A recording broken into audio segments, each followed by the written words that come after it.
Hello and welcome to another stream of Until Dawn, the original by Supermassive, to continue the sound-only playthrough of the game to celebrate its 10th anniversary.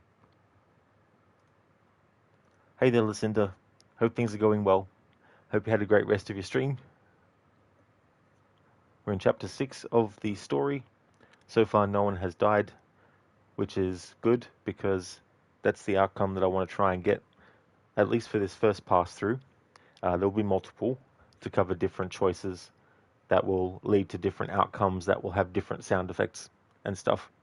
So we'll continue on, and we managed to get away from the psycho as Sam without being captured.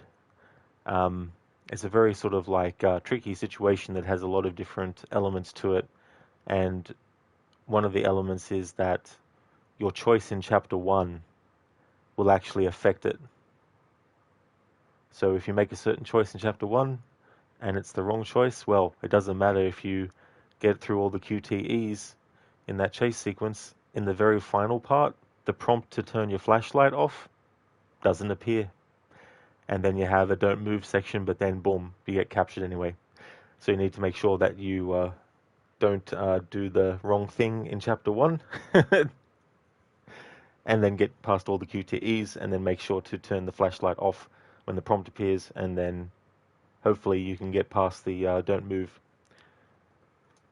Hey there, Not Fry. How's things? Hey there, Schiller. You don't go to bed then. Rod came online. It's like, that's just a rule. Thanks for joining the stream, Schiller. But seriously, dude, like, if you really need to go to sleep, don't let me hold you up. Appreciate you coming in, though. I'm doing well, thanks, dude. Things are going good. Hey there, Bestie Chan. How's things?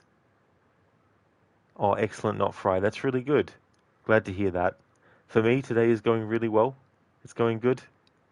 You're not tired yet, Schiller? That's definitely fair enough, dude. That's for sure.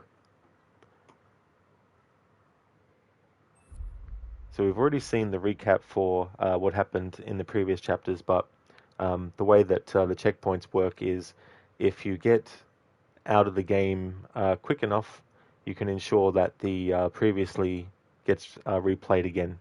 So I want to make sure of that, and we can do that. So let's jump back into it. Shirley, you good? Thanks. You had the best workout. You were the only one in the gym. Oh, very nice. That's really cool. I'm glad to hear that you're going well. That's good that you're able to have it all to yourself. Cheers, Nofry. Thank you.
They're like, finally, the humans moved out of the damn road.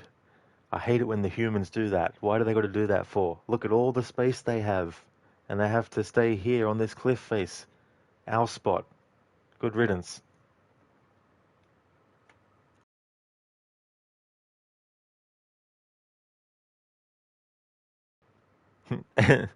Yeah, listen to it's funny.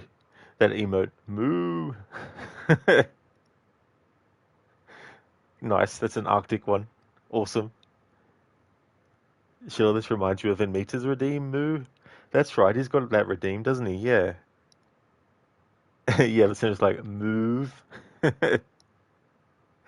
I couldn't resist. Mooing intensifies. Seeing all these young faces in video games reminds you of you looking in the mirror at your wrinkles. Yeah, it can be like that too, as well. And then you start to think about characters that at one point were actually like you weren't their age yet, but now you are, and you're like, damn. It's like this character was like 35 when I was 15, and now I'm 35. It's like, what the hell? Sheila, okay, guys, team up with Matt and get rid of Emily. Nobody got to know. It'll just be between them. That's true, Sheila, yep. Unfortunately, sorry, but in this playthrough, I need to keep Emily alive. But only for this first pass through. There'll be plenty of death to come for these characters. Listen, the poor Matt, he deserves better. Yeah, you know, even when he tries to be sort of like, um,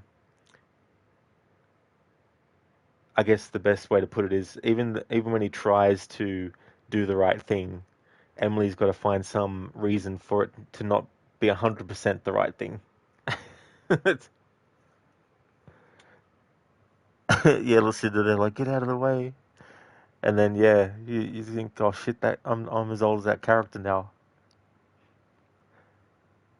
Sheila, so much blood for the Blood God is coming soon. It really is, Sheila. Absolutely. Yeah, one of the passes through is going to be and everyone dies. That's for sure. Listen to Emily be scandalous. She definitely is. Yes, you're not wrong there. Oh yeah.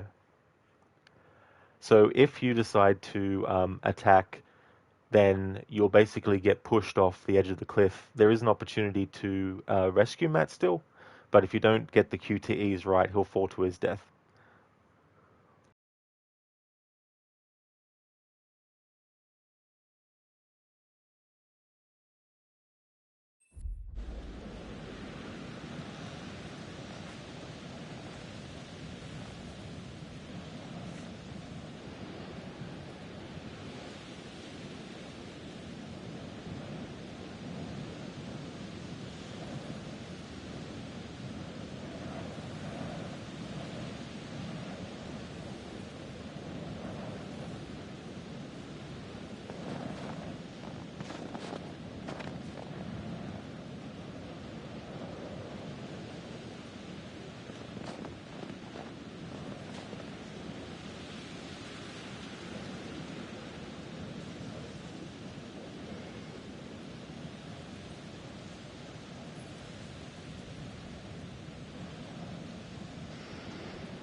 Yeah, Lucinda, I thought I would do that.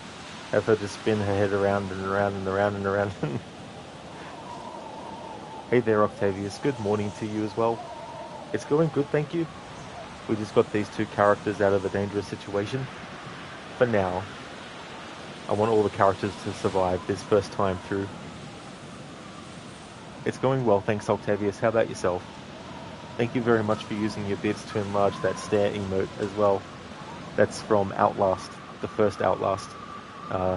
It's a character who thinks he's a priest. He's not really a priest, but he thinks he is. And so he's called himself Father Martin. He's actually voiced by the actor who plays Cesare Borgia in Assassin's Creed Brotherhood, Andreas Burgis.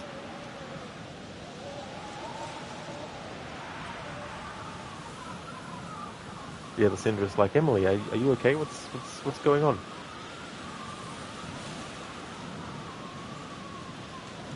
Hey there, Ryan. Welcome on in. Hope things are going well. No, this is actually the original. This is the 2015 original. The remake was done by someone else as well. Sony owns the IP. So the original was done by Supermassive. But then when they did the remake, they hired someone different. And all the music is entirely different. Not just the actual, songs, but also the instrumental music was completely redone by a different composer for the remaster. Or for the remake. Plus, they made a lot of different changes as well. Ryan, okay, didn't, Bursty Chen, did someone comment on their weird head movements yet? Oh, sometimes. Sometimes. And sometimes I like to make the character actually break the fourth wall a bit by looking directly at the camera like that. As well. Yeah, Ryan. Yeah, the original game's music was by Jason Graves. And then the remake was done by Mark Corbin. I haven't seen a lot of the movies that he's done music for, Mark Corbin, but one of the ones I did see was the horror movie called The Witch, the one with Anya Taylor-Joy in it, one of her early breakout roles. But I haven't actually seen the other movies that he's done music for. But I think he's done a lot of music for the same director of The Witch, Robert Eggers, as well. But yeah, I liked his music in The Witch. I just feel like Jason Graves' music is just one of the major reasons why this game was so good too. You heard the movie for this was awful. Yeah, I never saw it yet, but I know how it kind of links to the remake, more so than the original, because the remake has some additional stuff put in it that relates to the movie, which is something I don't really think is that great of an addition. It really changes one of the major characters from the game. I won't say who for spoiler reasons, but I was like, really? You're making that change? Okay. I mean, it might be a good movie on its own, like a good horror movie, like the concept of characters stuck in like a time loop and all that. That's pretty interesting.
Ryan, you remember this game got a lot of buzz when it first released, but you always preferred the Detroit Become Human and Until Dawn developers.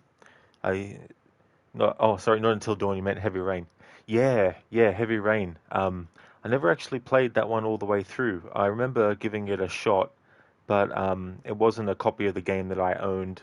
I didn't even have a PS3. It was friends, and so I didn't actually play it that long. I kind of sort of lost interest in it. The atmosphere was interesting and all that kind of stuff, but for whatever reason at the time, I just didn't really want to play it too often. But Detroit Become Human, I've definitely played a few times now, and I really like that game a lot. It's just so well done, and it's one of those games too that I really like all three characters. Like that can be tricky having multiple characters and potentially have only maybe one character, two if you're lucky that people actually like. But yeah, I liked all three characters. It was really cool to see their stories.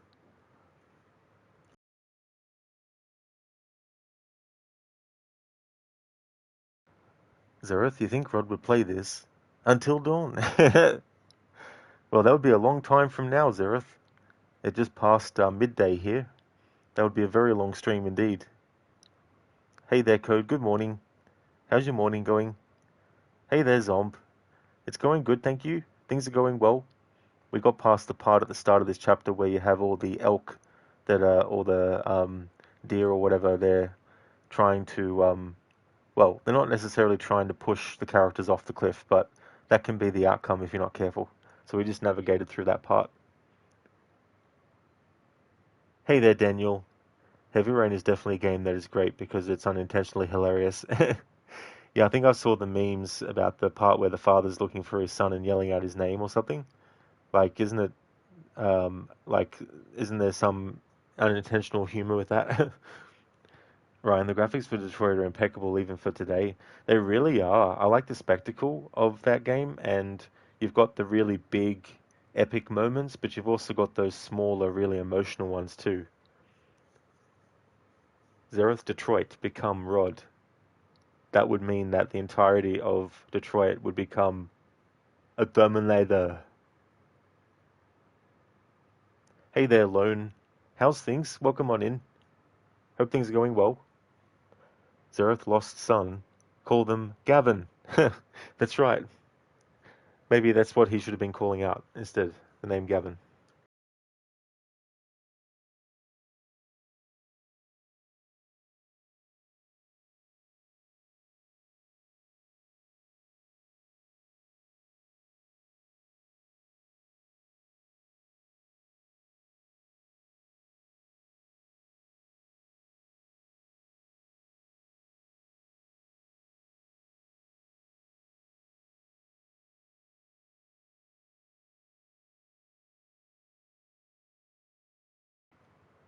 Very nice, Lone. Glad to hear that things are going all good. Thank you very much as well for the 3 stream streak. Thank you, Lone. I appreciate that. It's like, Gavin, Gavin, come on. What are you doing? Come on. Zombie played Heavy Rain on your PS4 a long while ago. It's not as good as Detroit Become Human, but it's interesting, can be unintentionally funny too. It's also far more bearable and superior than the last game in the trilogy, Beyond Two Souls, which is shoddy all around. Yeah, I actually saw a playthrough of that game, the Beyond Two Souls one. I thought it was interesting, but having played the most recent one that Quantic Dream have done, which of course is Detroit Become Human, I've probably spoiled myself for going back to the previous ones because I'll probably have a hard time actually getting into them because of Detroit Become Human being so good. Lucinda, thank you very, very much for gifting the gift sub to Lone. That's awesome of you to do, Lucinda. Thank you very, very much. And congratulations, Lone, for getting the gift sub. That's awesome, dude. Thank you, Lucinda. That's great.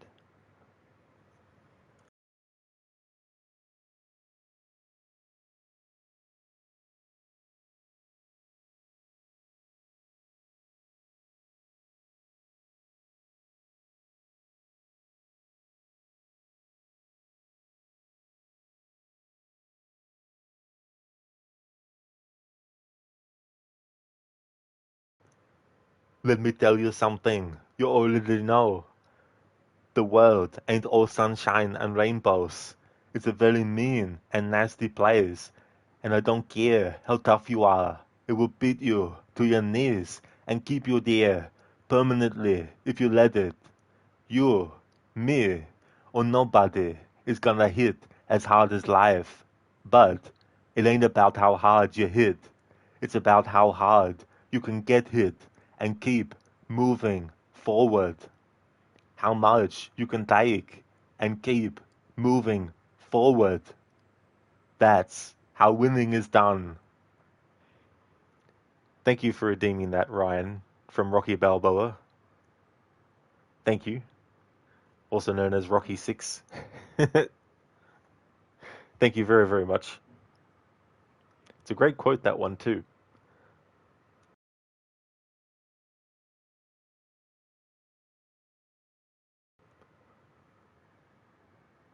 Lone, thank you very much for forwarding the gift that you got from Lucinda to the community. That's awesome. Thank you very much for doing that, Lone. And congratulations, Gallant, for getting a tier 1 gift sub. That's awesome. Congratulations. Thank you again, Lone. That's really cool.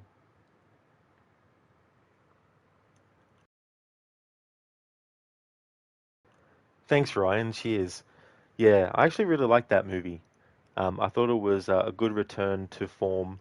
Rocky 5 has some good things about it, though, but overall, I feel like it's probably one of the weakest um, sequels in the franchise. But I liked Rocky Balboa. I thought it was interesting to have that big of a gap as well. And I mean, there's still an element of, yeah, sure, he'd be fighting again. But I know that there's like a real life example of someone who was a lot older than they used to be, and they came back to box. I mean, we saw it recently, even with Mike Tyson, of course. Um, so it's not entirely that far-fetched as it could have been. It could have been really, really cheesy. Cheers, Lone. Thank you, dude.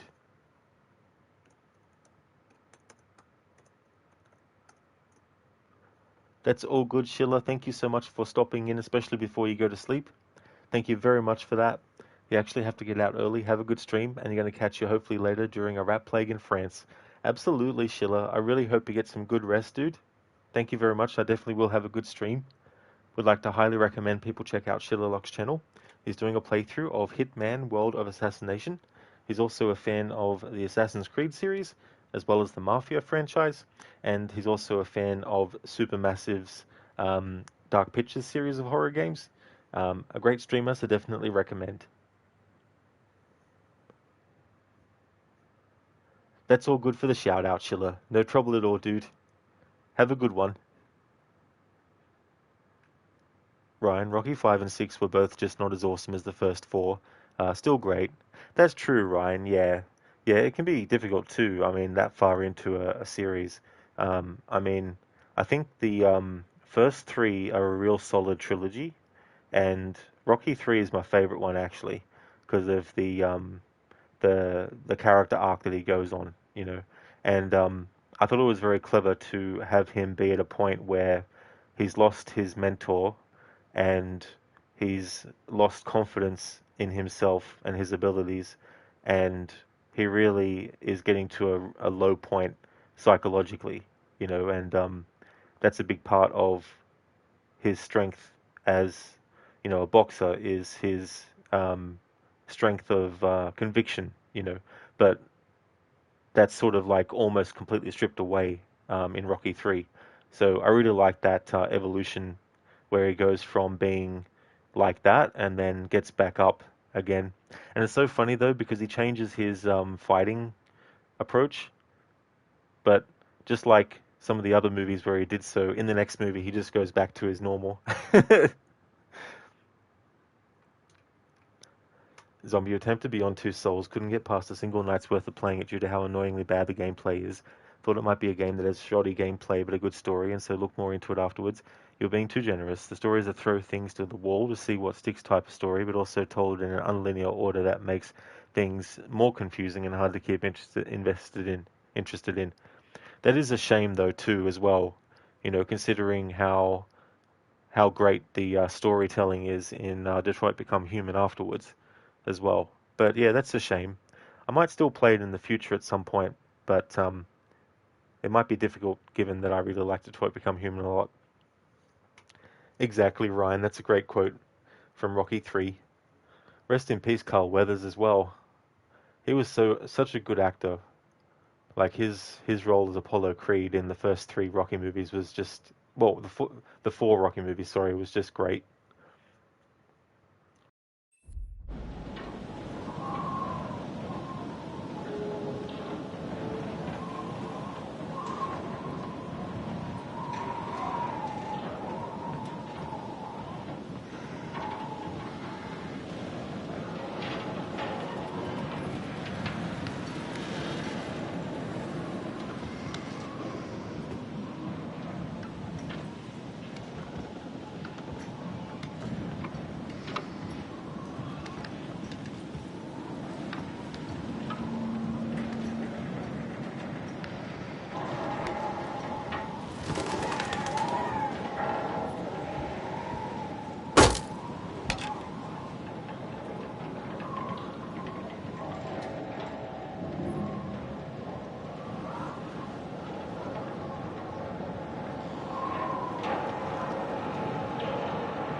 Yeah, Ryan, that's the unfortunate thing too, like so many people that have put a lot of roles and stuff, if they're actors, or whatever their profession might be, they've, made a mark and have been very memorable as well. And yeah, that's the unfortunate thing about life in general is that we can't live forever, unfortunately. I mean, you know, after 1,000 years of living, I don't know whether or not it would be worth living another 1,000 years, but I guess it would depend on how you feel if one was immortal. But that's not the case. Detroit Become Human is a masterpiece, probably the best choice-based narrative game ever, but in the case of Quantic Dream, it is possible to both have a masterpiece and a black sheep, and Beyond Two Souls is definitely a black sheep. Exactly, Zom. Yeah, that's it. Like, even the best are not immune from things that don't do as well, and things that don't really do too well can also be can get lucky and strike it with something that is really well done.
Okay, so this thing with the flare gun, number one, it can be completely missed. Um, you don't have to get it. If you choose not to get it, once you actually go back inside after flicking the switch, then you won't be able to go back out and get it once you like initiate the cutscene. Um, for this playthrough, because I want to have all the characters survive, earlier there was a choice as Matt to make whether to agree or disagree with Emily's suggestion to go to the tower in the first place. If you disagreed, and then you get the flare as Emily in this chapter, if you give the flare to Matt, he won't fire it off. He will keep it and stow it, which can help him later when he's faced with an imminent death. However, if Matt agreed to go to the tower, if you give the flare gun to him, he'll shoot it straight away, which means he won't have that backup to use later to prevent himself from dying, potentially.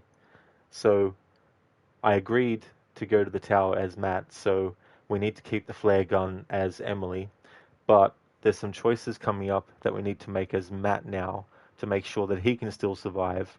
So I'm going to make those choices. We want Emily to survive in this playthrough, at least for this first pass through, because I'm doing multiple passes through the game. Some will be starting from scratch and then making all the different choices. Some I'll just go into a previous chapter once I've finished the game and sort those out as well.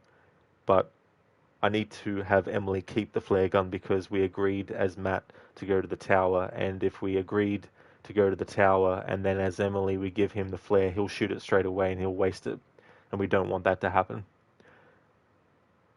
In this case, keeping the flare gun as Emily means she has an opportunity to shoot the Wendigo when she's being chased by it. You can still miss, of course, and get bitten, but if you want to make sure that she doesn't get bitten, then you have to make sure that you actually shoot the flare successfully.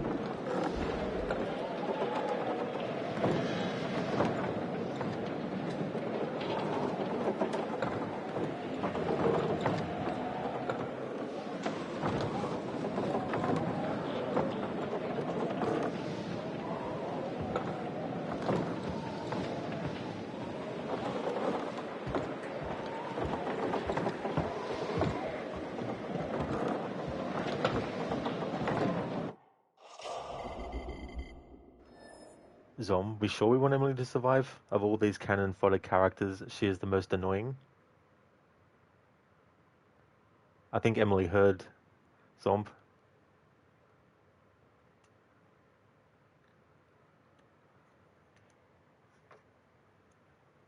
But yes, up until a certain point, I'll be doing multiple passes through the game, and I need to have everyone alive so that I can get the most amount of sound effects from them still being alive as possible. But once I finish the game, I'll restart the game again and make different choices, and I have to kill them all. But I also want to cover every single death of every single character as well, because obviously different locations where they die and different methods have different sounds.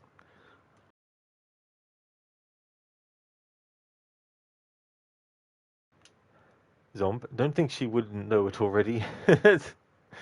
Yeah, I mean, there's definitely a lot about the character that gives cause to not like Emily. Um, you also got, of course, the prank that was done at the start. Hey there, bootleg. Welcome on in. Welcome to Until Dawn.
Imagine Emily right there, right now, as Matt just looks and stares and doesn't say anything. But I wanted to let the sounds that were happening breathe until a bit of it had been played. Thank you, Zereth, for leaving the lurk. Thank you very much. Yeah, Lucinda, what an eye-opening situation that they found themselves in. Hey there, Samus. Welcome on in. You don't know you can sleep to this, lol. I don't blame you. There's definitely a lot of loud sounds in this game. Even when there's moments of quiet, it could be interrupted by a loud sound. I hope things are going well. So because I had Matt agree to go to the radio tower earlier, when I got the flare as Emily, if I gave the flare to Matt, he would have shot it straight away and wasted it. But because he agreed, and because I had Emily keep it, and not shoot it herself, it means that Matt doesn't have the flare gun to save himself from the Wendigo unless you decide not to try to save Emily in this situation. So even though I've been trying to have the characters be agreeable with each other and all that kind of stuff, I am going to need to break away from that for this part with the choice not to save Emily. These dialogue choices where I'm going to choose the positive is still okay, but in order to make sure that Matt has a chance of surviving, I need to make sure that he doesn't try to save Emily. Samus, I still appreciate you for doing this. You're doing great. Hope you're having a hope you're having a good day. That is excellent, Samus. I'm glad to hear that you're doing well. And I am having a great day so far. It's been really, really good. And I've been enjoying this playthrough too, as well. It's also an exercise in what isn't given sound effects and stuff that is more just in the music itself as well.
And there we go. So that's the choices that I had to make in order to go towards having Matt and Emily survive. Um, Given the choice to agree to go to the tower as Matt, the reason I did that is because I wanted to try and make the characters get along as much as possible, but I had to break away from that for those actions to jump to safety to ensure the potential survival of Matt and Emily. So yeah, Emily's not dead. She basically gets hooked on some kind of like sort of ledge or something by a rope. So she's sort of like hanging upside down. And Matt is going to be going into like a cave system. But yeah, Matt's just like, fuck you. Just jump to safety. Hey there, Hugo. I'm doing well, thank you. Things are going good. You should really be sleeping. It's almost 3 a.m. I know what that's like. Hugo, thank you for joining, though. I appreciate it. I hope things have been going well. I hope you had a good day today. I'm doing well. We still have all the characters alive, which for the first pass through, I want to make sure I get all the characters to survive. And then in the next passes, I can focus on having them all die, and then having them all die in every single point where they can. But I think the best thing to do, I've been thinking about it, is once I've actually done this first pass through, I think it'll be wise to temporarily take the game off the schedule so I can more accurately plan for the next passes through. And so giving myself some time without the pressure of I've got to keep the streaming going. So yeah, once we finish the game for this first pass through, then I'll take a break from this game and then come back to it at a later date. But yeah, we're in chapter 6 at the moment still. There's 10 chapters in total. So I think next week I'll probably get the rest of the game done. Well, the first pass through anyway. You had a good day. You got all snowed over though. You had to get home, but the weather was really rough. You live in the Netherlands, and around this time there's some snow at times. Oh, damn. Yeah, that'd be the thing too, like having that climate and having that be something that's not just a once every so often kind of circumstance, but something that can happen multiple times as well. I'm glad that you're able to weather it well, despite getting snowed over.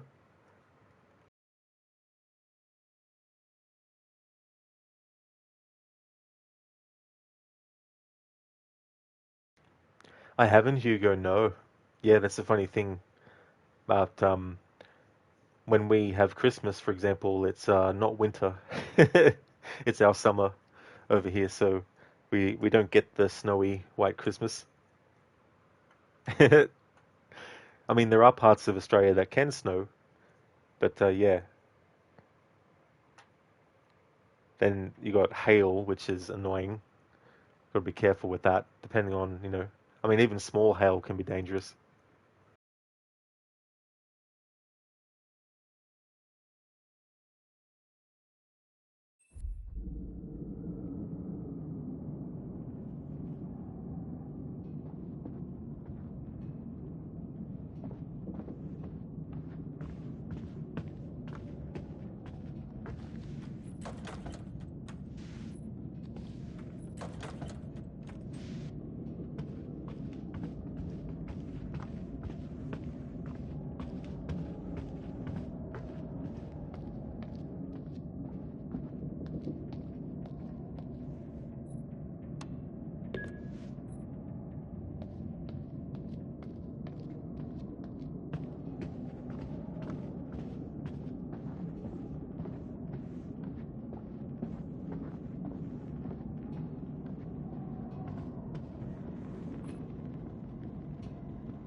Hugo, you get it. Hail is bad, but it doesn't ever get really dangerous here. In Australia, it does. Well, that's good that it doesn't get to that danger level. Knock on wood for you, it doesn't get to that stage. But in Australia, it can, yeah. Like we can get hail that's, as the saying goes, the size of golf balls as well, and sometimes even larger too. So we have a lot of destroyed vehicles and messed up rooftops and all that kind of stuff.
Yeah, Hugo.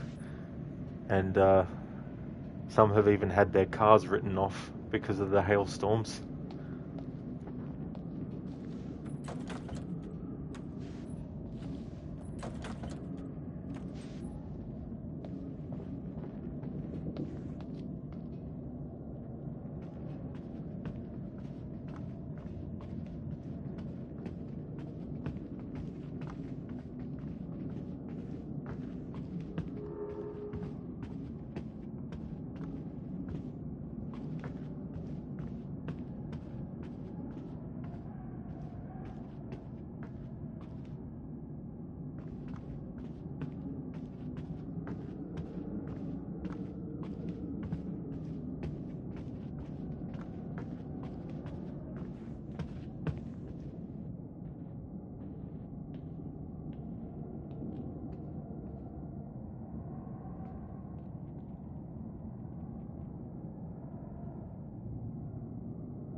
Hugo, thank you so very much for subscribing for 3 months in advance. Thank you, I really appreciate that. Thank you for the 7 months of subscribing in a row. That is awesome, Hugo. Thank you once again. I hope that you enjoy the emotes as well. Thank you very, very much for that.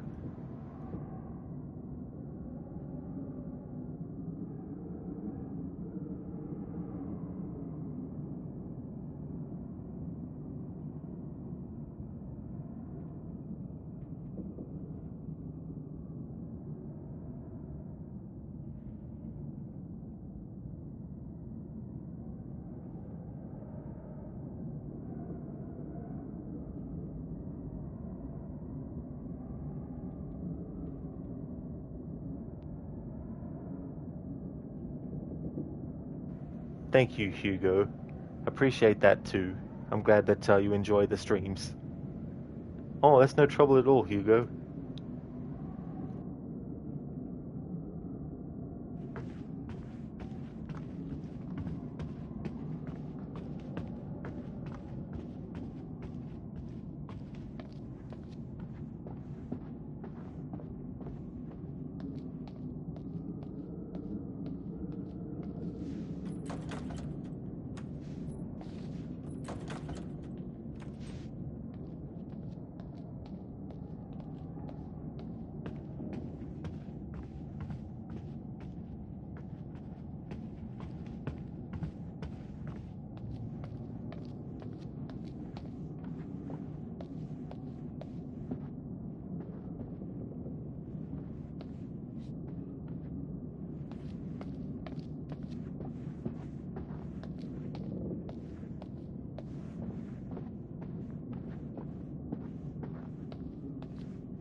Hugo, it says in a row, but it wasn't actually in a row.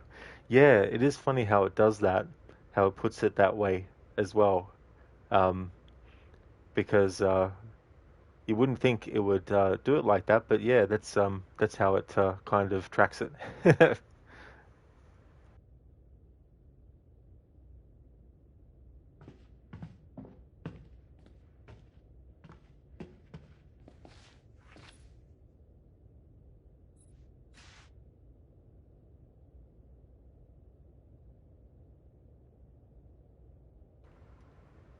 Earlier, we had Sam throw the vase at the psycho, and this is the remains of it.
Hugo, is there a reason why you're playing the OG Until Dawn and not the remaster? A specific reason?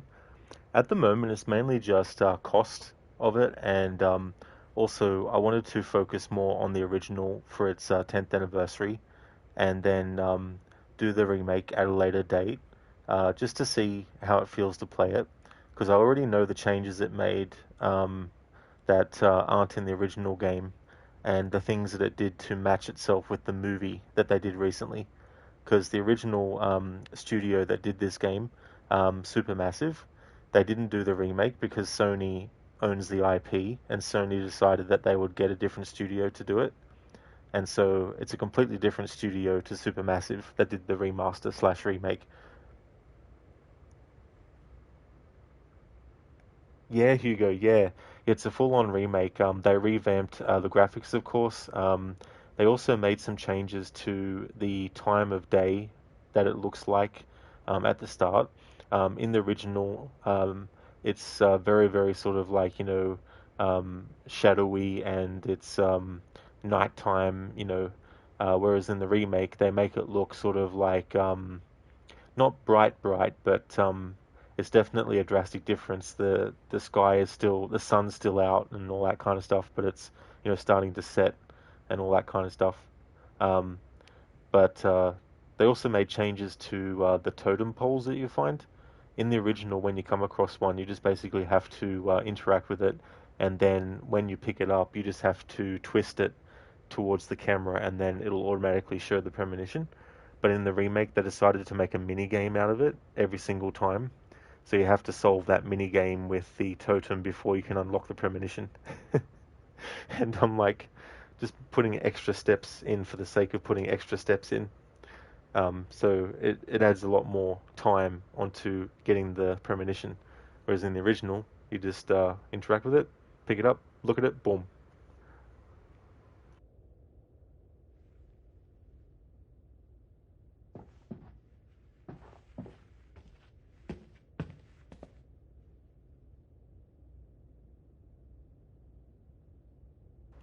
You go, wow, maybe you'd like to try that version one day.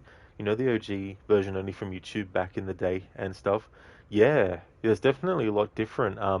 Even like the tutorial at the start for certain like game mechanics, they've changed that too as well.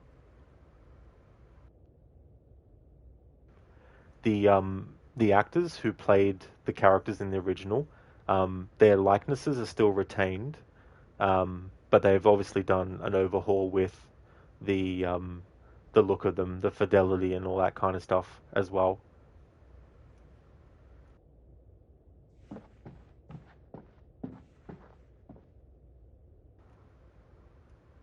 The movie poster for Hypothermia, Bitter Feast.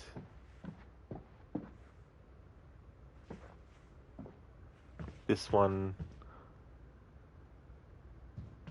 I can't quite get the camera to move up where I need it. Let's see if I can sort of... No, that won't do because we need actually facing the actual camera. It's something the devil is actually a movie too. Like a real movie. Hugo, is the movement different as well that you know of?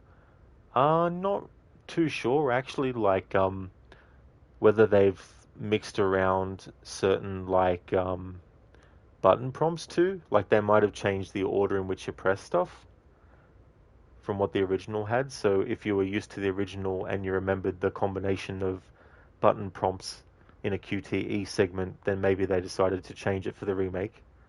But that's just really a guess, to be honest.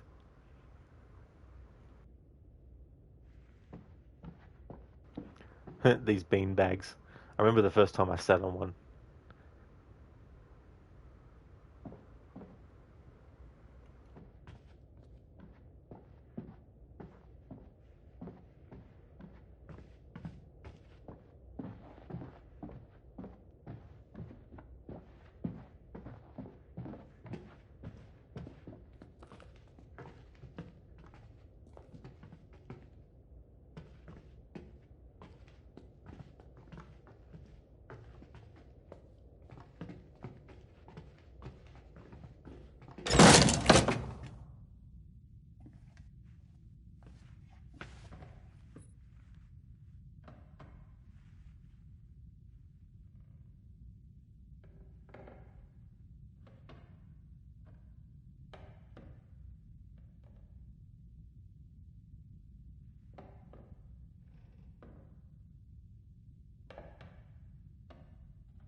Hugo, you should really prepare for sleeping.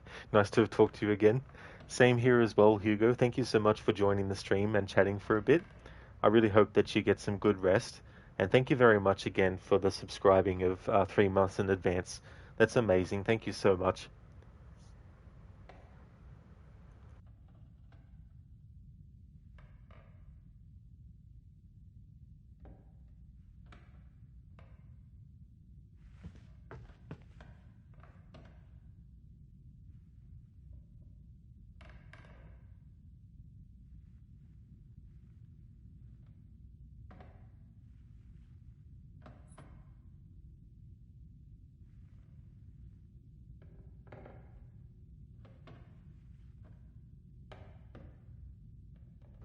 Lucinda, it's about time for you to head to bed as well here soon. Hope you have a great rest of your stream. Thank you, Lucinda. I definitely will. Thank you for being here too. I really hope you get some good sleep. Yeah, Hugo. It's like good night, good afternoon, good evening, good morning. Cheers, Hugo. Have a good one. Would like to highly recommend people check out Lucinda's channel. Is doing a playthrough of a variety of different games at the moment. Most recently did a playthrough of Little Misfortune, as well as the game Wanted Raccoons, and is going to be doing some Spyro the Dragon. Is also a big fan of Resident Evil, so when Resident Evil 9 Requiem comes out soon, Lucinda will be doing a playthrough on her channel for that game. A big fan of that series. A great streamer, also has some really cool raccoon-themed emotes as well.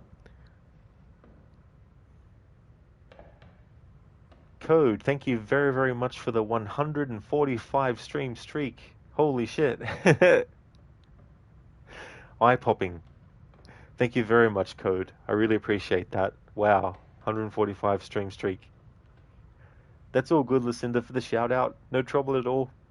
Catch you in France next. Going from America to France.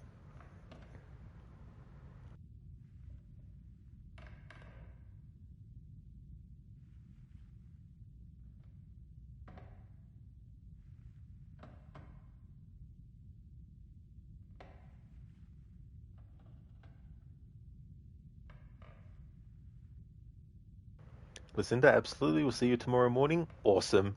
Hope you get some good sleep.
Hello there, Ryu. How's things, dude?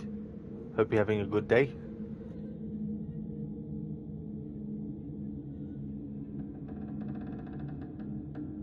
Very nice, dude. Glad to hear that you're going well. That's good. So far, no one has died in this playthrough. But they will eventually. But this first pass through, everyone, hopefully, fingers crossed, if I do it right, is going to survive. And then, when I restart the game again, it'll be making different choices and covering their deaths.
Hey, Dex, thank you very much for the raid, dude. Dexecution alert. Dexecution alert. Rant, rant, rant. Thank you very much, Dex. I hope you had a great stream. How was Cyberpunk 2077? Welcome on in, everyone. There's nothing wrong with your volume. The sound effects are the only sounds on purpose. I've got the music and the dialogue turned off to pay tribute to the sound design of the original Until Dawn. I do daily streams. Currently, this is the early stream, and then later I'll be doing a stream of A Plague Tale: Innocence. Hope everyone's doing well. For those who didn't come in with the raid, definitely recommend checking out Dexter's channel if you haven't before. He's doing a playthrough of Cyberpunk 2077. It's his first playthrough of that game. No, not at all, Dex. That's definitely not interruption. That is for sure. Thank you very much for the raid. But I saw you on and figured you'd pop in on you. Well, thank you very much for choosing to raid the channel, Dex. I really appreciate that. That's awesome. And no need to apologize. Definitely haven't interrupted. It's been interesting in this part because there's been a lot of very sort of like quiet sounds, but then there's been some major jump scare stingers as well. And we're currently in chapter 6 at the moment of the story, so there's 10 chapters in all. But I'll be doing multiple passes through because there's so many different sort of like outcomes that will potentially have different sound effects and stuff. Especially when I get into the part of the game where I want to have all the characters die and all that kind of stuff. Oh, nice, Dex. This is definitely a game in your queue. Looks so cool. Oh, very nice. That's cool that you're going to get to that one at some point. That's cool. Yeah, I really like this game a lot. I think it's such a great example of a sort of like slasher movie style horror game, you know. In fact, I wish that some of the games that are being made based on slasher franchises were actually done in this style for a change, instead of just done like the Friday the 13th game's been done, and the Texas Chainsaw Massacre being done, and the Halloween game, how it's going to be done. You know, I think this format would really fit those franchises well. You think you're going to pull a Rod, i.e., playing your October around spooky horror games? Oh, cool, Dex. Yeah, it's quite fun trying to work out what games to include, and also on the schedule, trying to fit some of them in as well. I've had some doozy of a playthrough where I wanted to give myself as many days as possible, so I tend to start games like Alien Isolation a bit early, depending on what game, what playthrough I'm doing, and all that kind of stuff. But yeah, that'd be cool, Dex, to see what you cook up with for October this year. Just a loud sound warning as well for people who are watching with headphones. Um, it can vary from like, you know, relatively quiet sound effects to really, really loud sort of sound effects as well. Especially with jump scares and also some things like environmental hazards, explosions, you know, all that kind of stuff as well.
I was saying earlier that when you do a playthrough like this, and this is actually the first time I'm doing a playthrough where I just have the sound effects on, um, so I'm sort of like learning the best way to kind of like do things in a way, because it's not just about go here and then go there and interact with this and do that.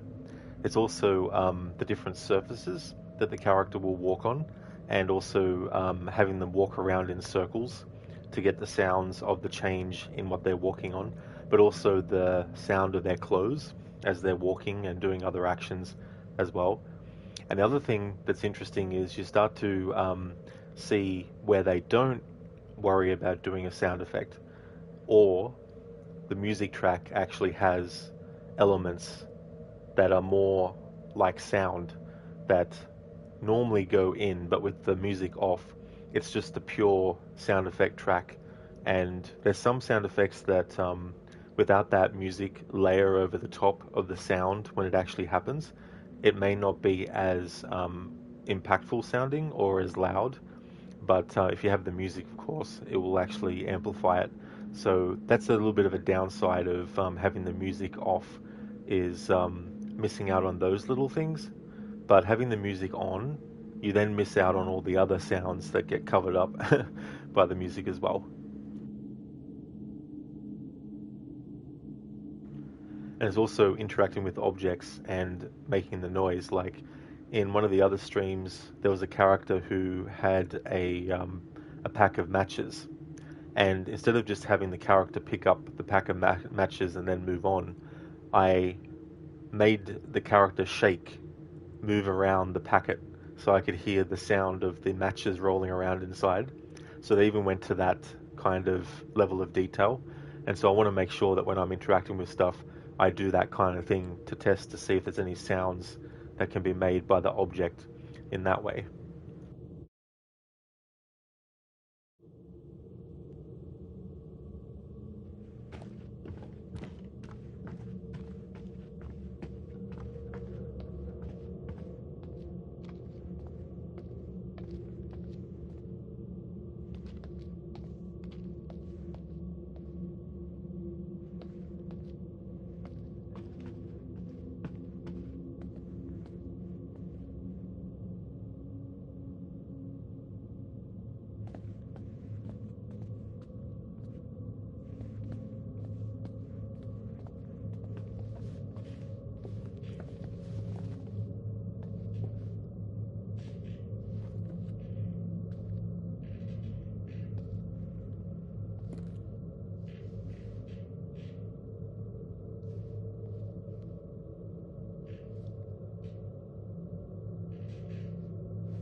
Mr. Gote, thank you very, very much for the 45 stream streak.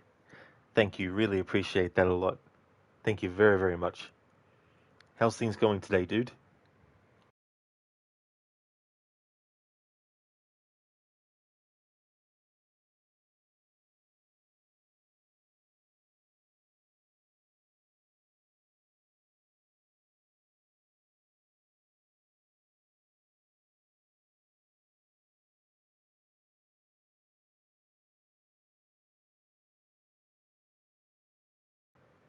Mr. Gote, you're playing Neo 1 Complete Edition. So is that a good game? I haven't actually played any of those ones. Um, but they're up to 3 games in the series at least now, aren't they? I hope that you've been enjoying it. And I assume it's like all the DLC and all that kind of stuff. Happy birthday for the other day too, Mr. Gote. Sorry, because I remember you were talking about it coming up, but I missed what day it was. So happy birthday for the other day. I hope you ended up having a great one.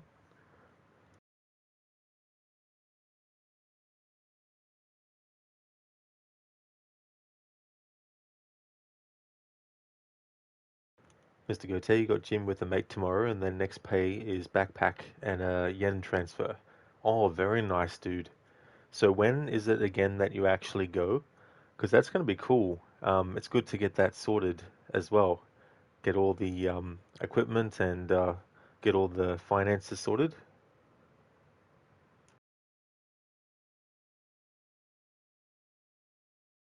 Mr. Go take all these good games this year and you can't get none of them. Your last blowout pay was birthday.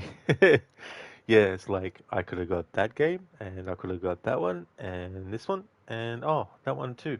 Oh, there's more. These 3 here and that other one there. Sometimes it's like, just put all of them on sale for $1 each and then boom.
Mr. Gote, because it's $400 a pay, then leaving yourself $250 for emergencies. Every month is 80,000 yen, which is $800 Australian. December, hopefully. Oh yeah, dude, it's definitely good to leave some stuff for emergencies as well, and that way you won't have like a situation where you really, really need to use money but don't have enough. It's good to have that buffer zone, and that's interesting. So 80,000 yen is about $800. And so every month.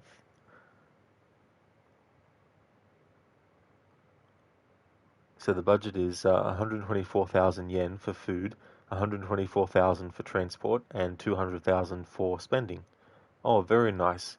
Yeah, it's good that you've worked all that out too, as well, instead of just winging it.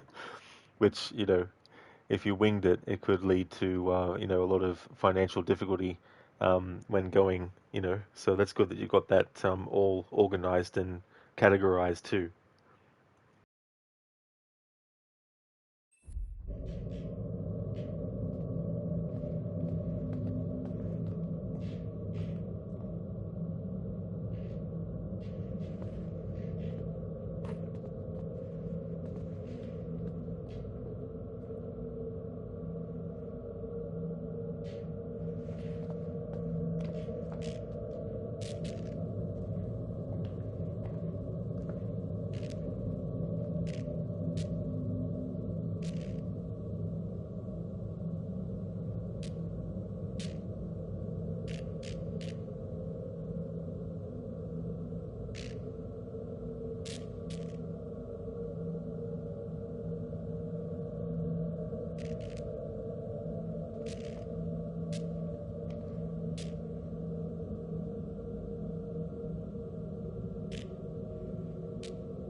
What a shocking discovery. Mr. Gote, got a backpack you found on Amazon with a food cooler compartment and phone charger on the side. You want it? Oh, that's awesome. That sounds like a great one. That's cool. It's got its own food cooler compartment. You don't have a laptop, but you can put your Nintendo Switch in there. Oh, cool. Yeah. No, it's really cool that you got different things that you can fit in there as well, different compartments. Until Dawn is going well. This is still chapter 6 at the moment. There's 10 in total. I don't know how many streams the playthrough will be, but I'm going to divide the playthrough into passes. So the first pass is to hopefully get all the characters to survive, and then I'll take a break from this game and do a different one, and then I'll get back to it again and start again from scratch because I need to really accurately plot out the other passes to do other things because it's pretty complex. You've got a few factors. You've got the fact that you can't actually go back into previous chapters until you finish the game, and it's not just finish the game once at all and the game remembers that you finished it. It's literally every time you start again from scratch, you have to play through it all again before you can choose a previous chapter. And if there's something that you missed in chapter 6, but the way to get to it is by making a certain choice in chapter 1, and you didn't make that choice, you have to go all the way back to chapter 1 and make the different choice. And then when you get back up to chapter 6, then you're able to do the thing that's required. So it can be pretty tricky in that respect as well.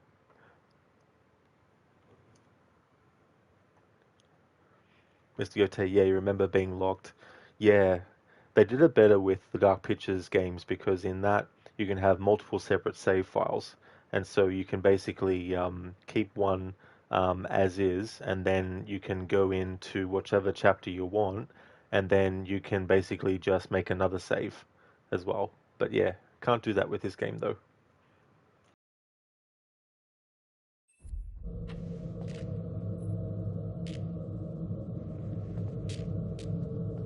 Mr. Gote, unlike Silent Hill 2 where you're just playing cooked if you forgot something. That's true.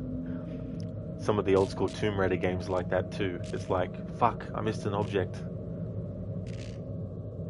Need to backtrack.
Some nice creepy vocal sounds there happening.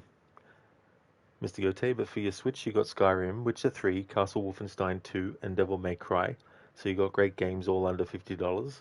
You need a $15 SD card for it, so you'll grab one off eBay. The real challenge would be seeing if you can beat Skyrim before your plane lands.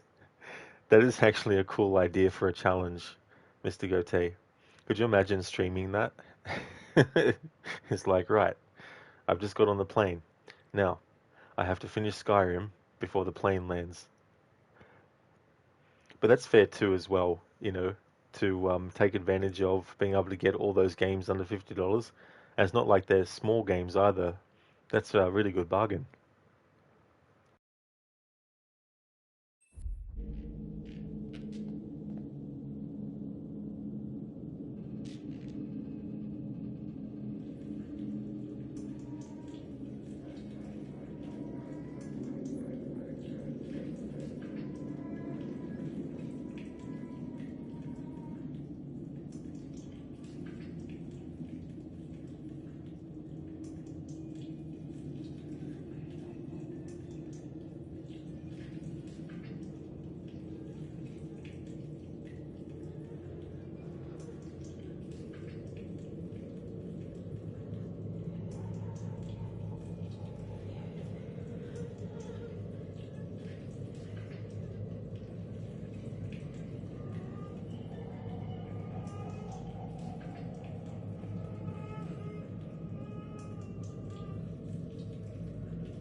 Mr. Gote also would like to mention they are all the complete editions too, not base. Oh, very nice too.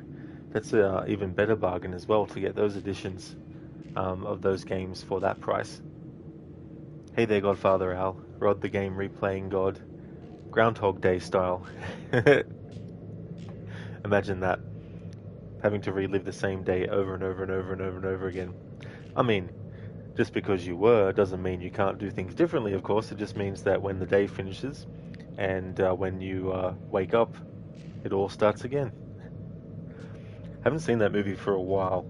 It's actually quite a good one. If anyone hasn't seen it, if you like 90s movies, it's a Bill Murray comedy about this weatherman, and he goes and visits this town. I can't remember the name of it now. It's been years since I saw the movie.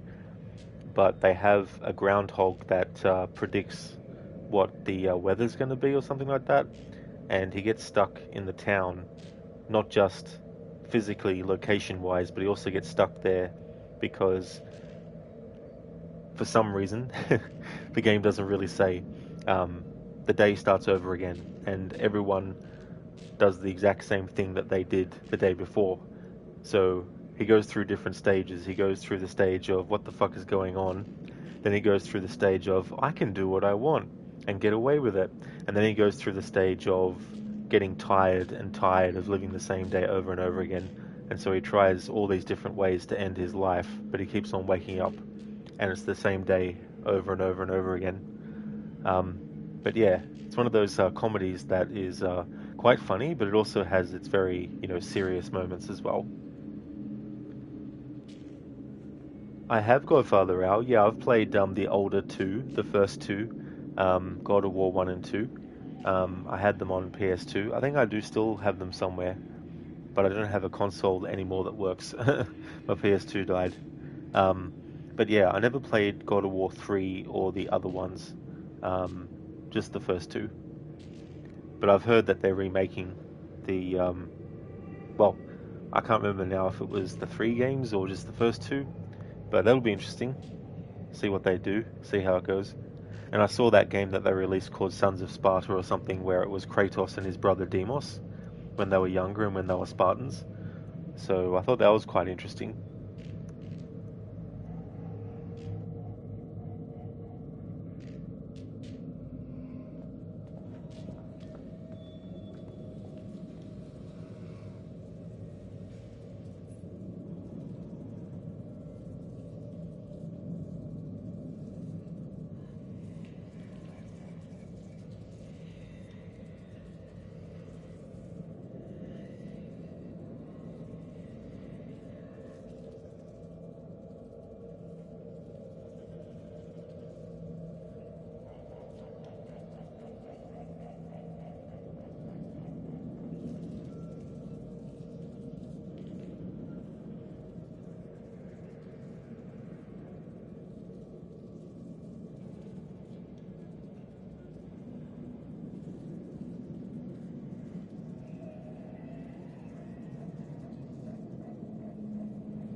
Haven't played the new ones, Godfather Al, no, just the first 2 games in the series.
Mr. Gote, who is my favorite character in this game?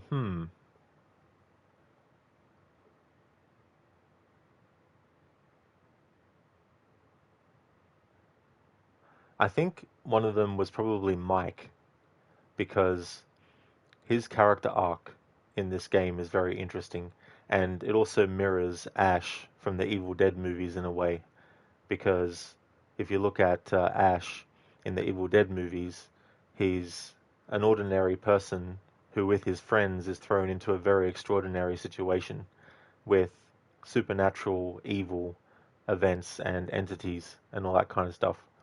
And while the entities in this are supernatural, being the Wendigo, there's also obviously the fake serial killer theme that the characters don't know is fake until Josh reveals himself as the mastermind and the psycho behind it all. So I like how Mike sort of like becomes the take charge sort of character.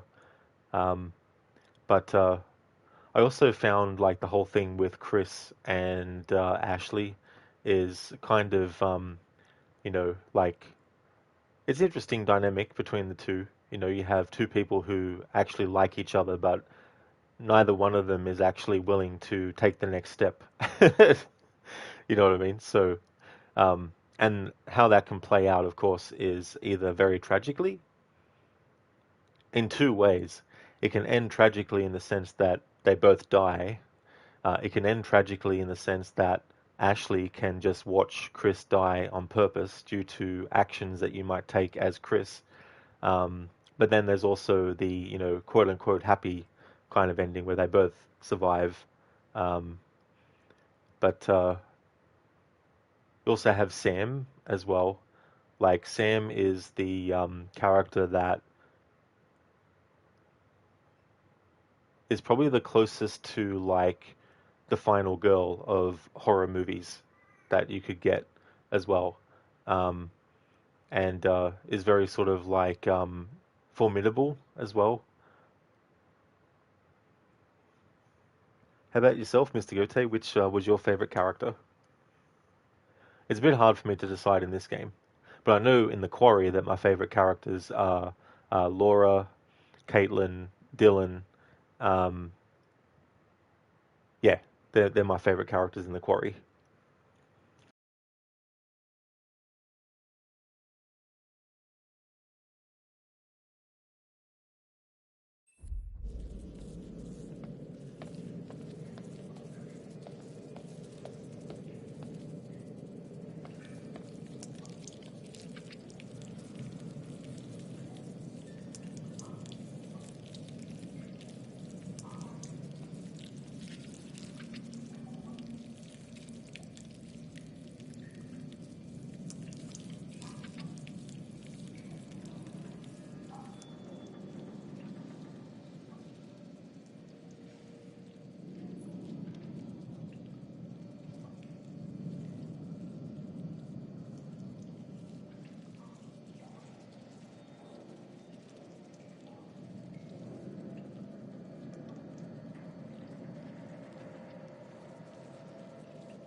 to go tell you like Josh because he messed with everyone, Mike, Sam, and Chris.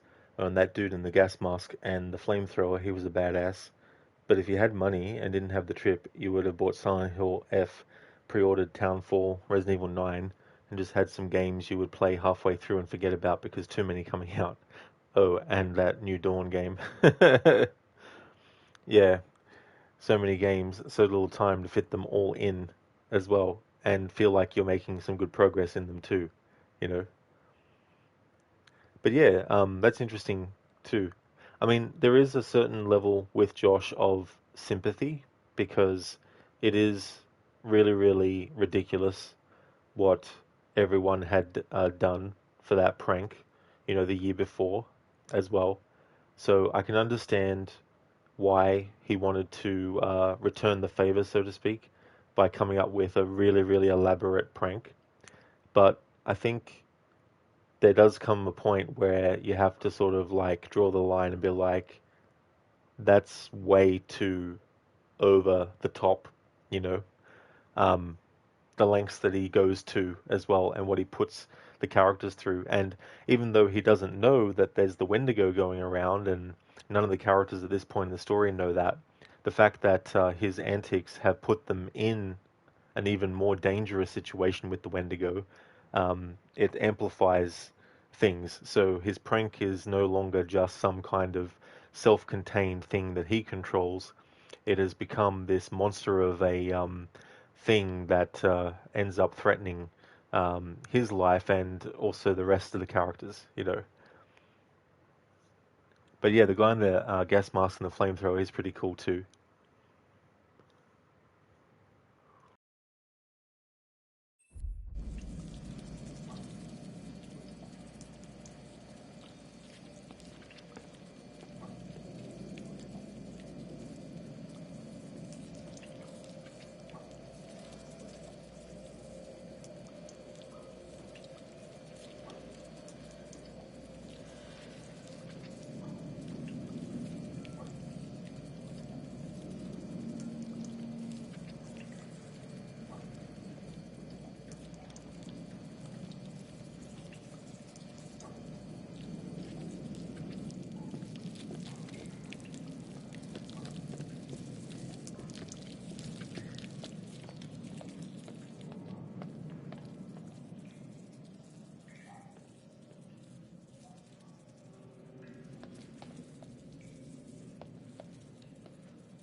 Sona, thank you very, very much for reaching the 150th stream streak.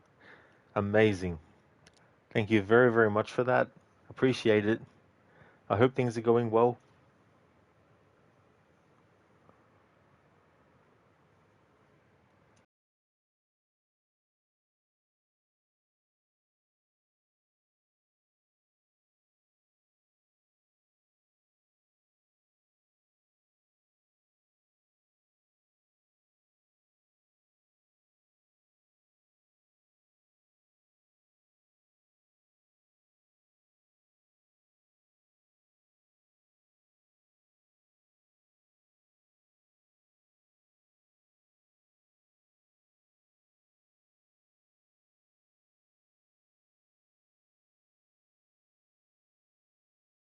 Sona, just completing your dailies, having the stream on for background noise. Very nice, Sona. That's good. I hope that you get some good results from completing your dailies as well. Thank you so much for having the stream on as background noise, especially for a playthrough where there's a lot of background noise as well. So we have that chapter there where you get a choice to shoot Chris or shoot Ashley. If you decide to shoot Ashley, then later on, if you manage to get Chris to survive until he gets to the back door of the cabin, she'll close the door on him and watch him get killed by the Wendigo. So if you want to avoid that, you need to make sure that you shoot Chris instead. You can still fuck up though, so if you want Chris to survive and you have him shoot himself, if you mess up the QTEs or whatnot later on, then he'll die from the Wendigo. But if you want to make sure that he survives, don't shoot Ashley and get all the QTEs done in the chase, and then that way you'll make it back inside alive. But if you shoot Ashley instead of shooting Chris, then later on, even if you get through the prompts and all that in the chase, she'll just close the door on him and watch him get killed.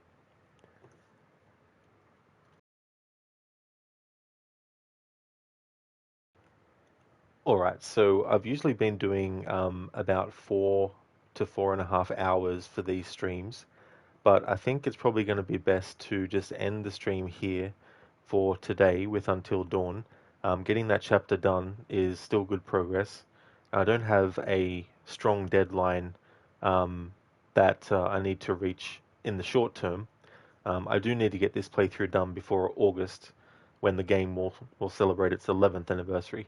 Um, but at the moment, it's just like a soft deadline where it doesn't really matter how long it takes at this point in the year. So thank you everyone for watching this stream. I really do appreciate it. For those who are here for the Until Dawn streams, I've got them scheduled for Mondays, Wednesdays, and Fridays. I've classified it as my early slot game. So if you look at the schedule there in chat, the Until Dawn is under the early slot, which is Monday, Wednesday, and Friday. Um, if you go to the link there to the schedule on my channel, it'll give you a bit of an estimate of when those streams will start. Um, it may be later than is on there, but I will try to start the streams as close as possible to those times listed there. Um, the main games at the moment is A Plague Tale Innocence, doing a playthrough with the French voices for the whole playthrough. With games that are set in different parts of the world, I do like to eventually do playthroughs where I switch the spoken language to that of the location.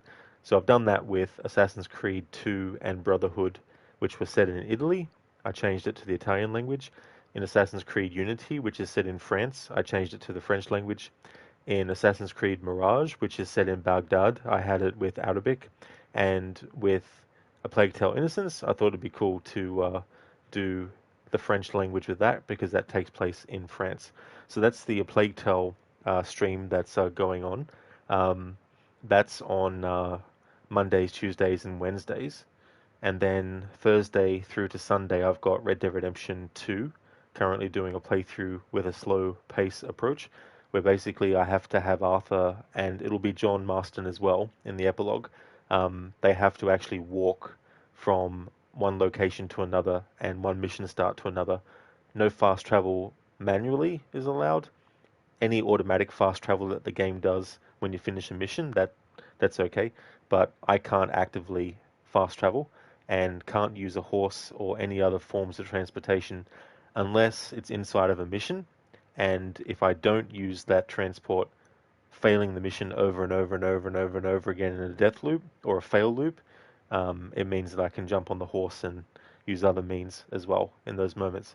So there's a lot of games on the schedule at the moment.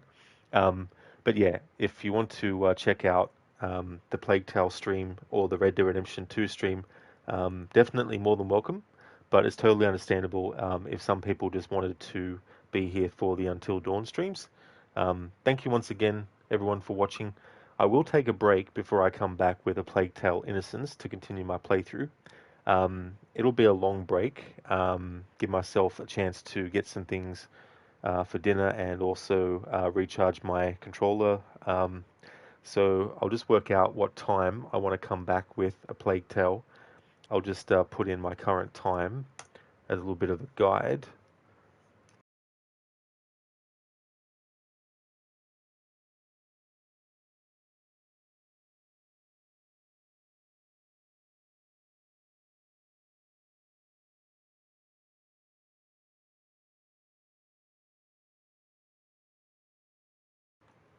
I'm going to take a break for 2 hours and 15 minutes, and I'll be back with a Plague Tale Innocence to continue that playthrough.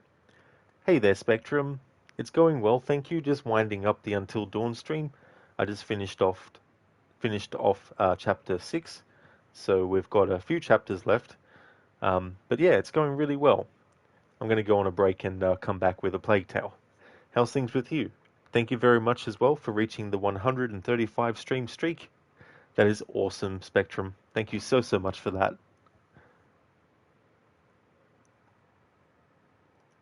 Before I end the stream as well, I'd just like to give some shout outs.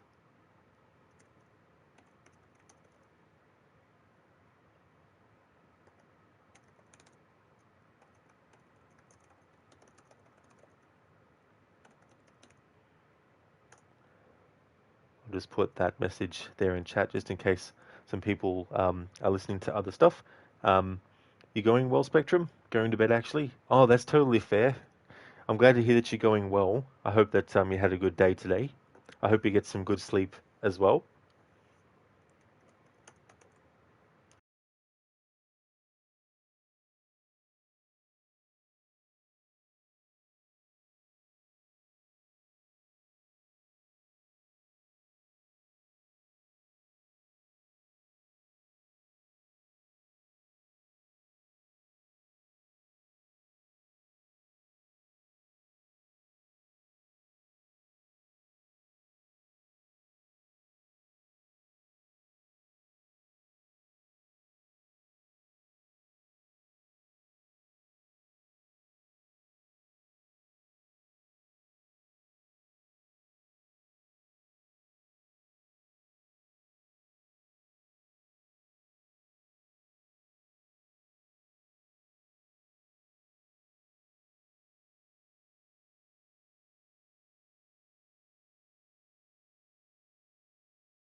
Absolutely, Spectrum. Catch you in the morning. Hope you have a good one.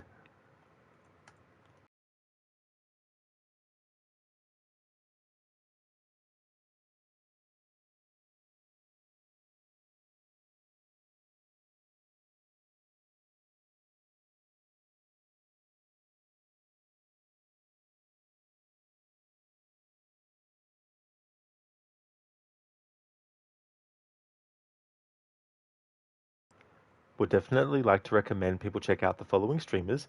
Bootleg Space Kittens was doing Avon Colony. Daniel has been doing Burnhouse Lane. Gallanth has been playing through Hunt Showdown 1896. Lone Star has been doing some GTA Online. Lucinda has been doing Spyro the Dragon. QuickDex doing a playthrough of Cyberpunk 2077.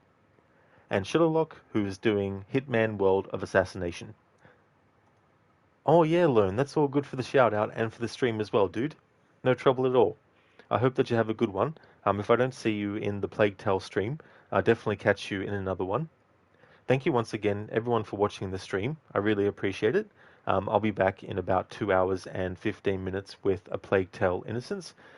If not everyone can watch that one at that time due to the long break, that's definitely understandable. Thank you for watching this stream. And yeah, I'll be back in 2 hours and 15 minutes with A Plague Tale Innocence. And the next stream of this will be on Wednesday. Lone, I hope to still be awake when you go live again, but not for very long. And that's totally fair as well, dude. That's understandable given time zone differences and stuff.